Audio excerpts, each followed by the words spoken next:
Hello, friends. I'm Jamie Swartz, a lifestyle medicine physician and a registered yoga teacher. Today, we'll be talking about the physiology of depression and yoga's healing potential. Let's imagine a heavy fog rolling in, clouding our thoughts, draining our energy, and possibly turning simple joys into distant memories. Maybe it's like a veil that makes the world feel gray and unreachable.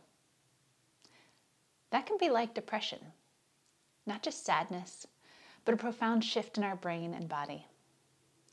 Today, we'll explore what depression does physiologically, how yoga, backed by solid research, can lift that veil and weave in God's tender call to hope. We'll end with smart precautions for starting yoga safely. Let's walk through this together. Depression can involve a cascade of changes in our brain. Key neurotransmitters like serotonin, dopamine, and norepinephrine are low, disrupting mood regulation in areas like our prefrontal cortex and our limbic system.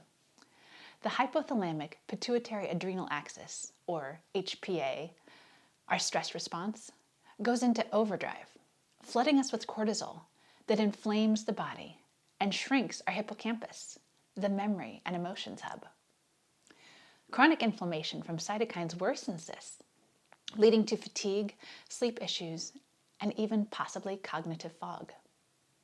Neuroplasticity, or the brain's ability to change, falters, and negative thoughts can get stuck and go round and round like superglue. Depression can be a biological storm, triggered by genetics, trauma, or life stress, affecting millions. But our brain is miraculously designed with pathways to heal.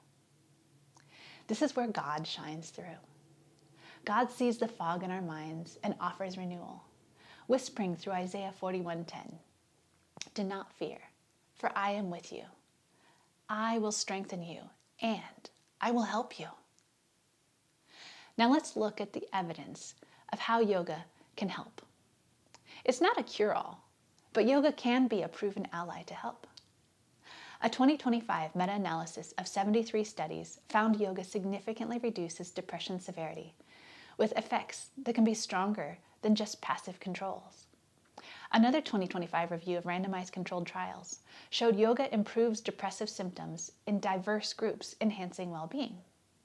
A 2023 randomized controlled trial on frontline workers found yoga cut depression by 52% in just a few weeks. Why? Well, yoga dials down that hypothalamic pituitary adrenal HPA axis overdrive, boosts GABA for calm, reduces inflammation, and it even rewires neural pathways for resilience. Isn't that amazing?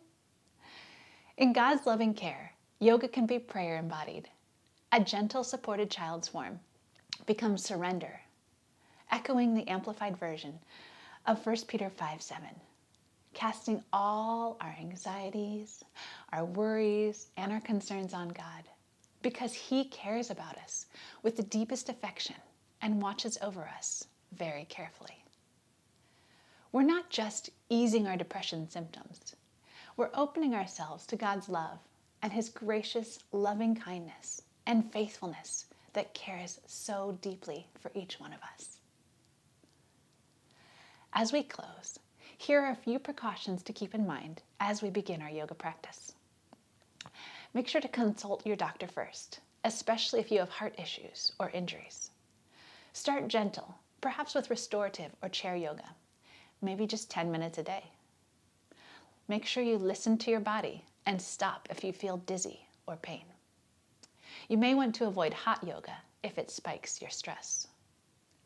I encourage and invite you to use props like blankets, pillows, bolsters, blocks, chairs, or even a wall for support and comfort.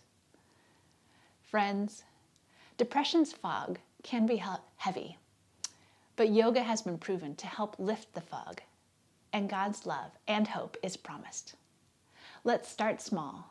Breathe deep. And watch renewal dawn. You are deeply cherished. Thank you for joining me today, and I hope to see you again soon. May God's joy be your strength today.